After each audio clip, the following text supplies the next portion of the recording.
পহেলা বৈশাখ, নতুন বছর, নতুন সূচনা। চারদিকে উৎসব, রং, আনন্দ সবকিছুই যেন এক নতুন বার্তা নিয়ে আসে।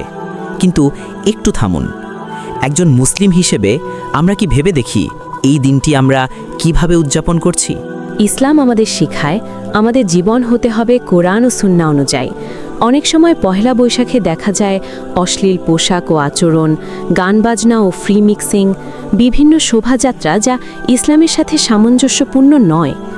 এসব থেকে দূরে থাকাই একজন মুমিনের পরিচয়।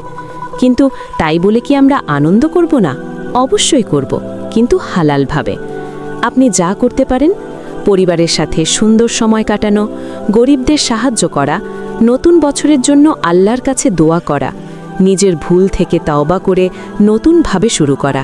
মনে রাখবেন, নতুন বছর মানে শুধু আনন্দ না, বরং নিজেকে বদলানোর একটি সুযোগ।